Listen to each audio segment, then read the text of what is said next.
สองหนุ่มเวียดนามมากบดานอยู่ที่สปป.ลาวแต่สุดท้ายก็บ่รอดถูกตำรวจลาวรวบตัวพร้อมส่งกลับคืนประเทศ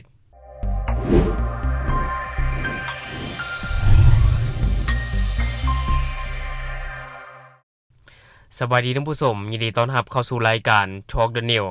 และในมื้อนี้เองข้าพเจ้าก็จะมาเว้าถึงข่าวสำคัญที่มันเกี่ยวข้องกับการประสานงานและก็การร่วมมือด้านความมั่นคงตามแนวชายแดนระหว่างลาวและเวียดนามก็คือเจ้าที่ความมั่นคงของสปป.ลาวได้ปฏิบัติการจับกุมและก็ส่งมอบผู้ต้องหา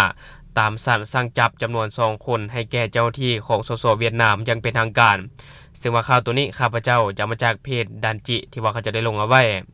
ก็คือผู้ต้องหา2คนนี้ได้ลักลอบมาหลบหนีเสื่องซ่อนอยู่ประเทศลาวภายหลังที่กระทำผิดกฎหมายอยู่ประเทศเวียดนามซึ่งว่าการจับกลุ่มแม้นได้ดำเนินการโดยกำลังเจ้าหน้าที่ของลาวและได้มอบตัวให้แก่ด่านป้องกันชายแดนสากลลาไลของแขวงกวางจีของเวียดนามซึ่งผู้ต้องหา2คนที่ถูกจับก็มีรายละเอียดดังนี้คนที่1ชื่อท่านฮกหวางลินถูกสั่งจับข้อกล่าวหากักขังหน่วยคนโดยผิดกฎหมายและถูกสั่งจับโดยตำรวจนครโฮจิมินห์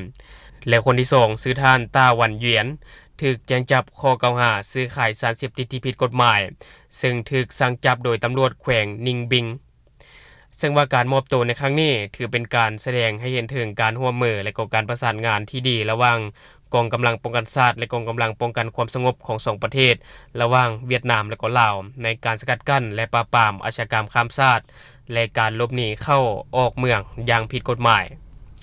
ซึ่งว่าจากกรณีนี้ผู้ต้องหาทั้ง2คนจะถูกส่งมอบให้กับองค์การตำรวจที่เกี่ยวข้องของเวียดนาม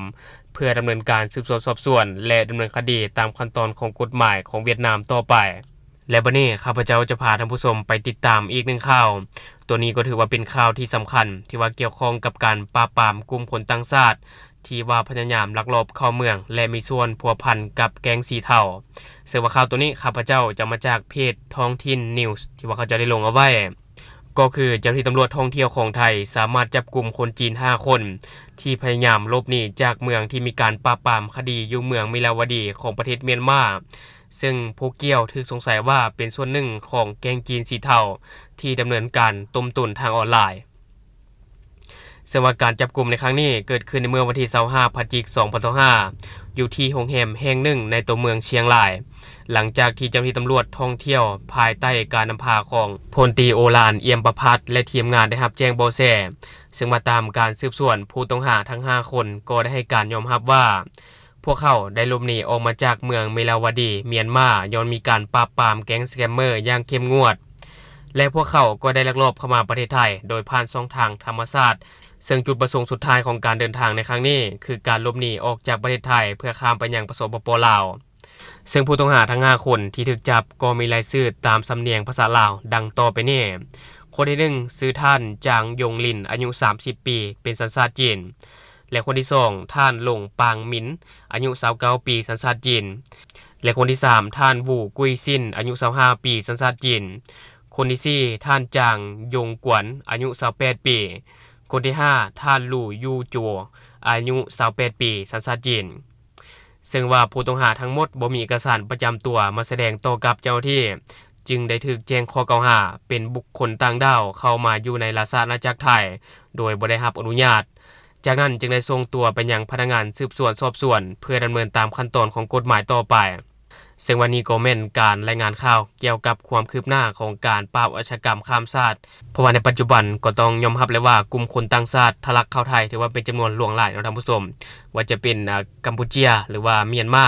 สัญชาติจีนแล้วก็ต่างประเทศอื่นๆเนาะก็มักจะทะลักเข้าไทยในช่วงนี้เนื่องจากว่ามีการปราบปรามแก๊งสแกมเมอร์อย่างจริงจังบ่จะเป็นเขตเศรษฐกิจพิเศษสามเหลี่ยมทองคำและประเทศเมียนมาที่ว่ามีการปราบปราม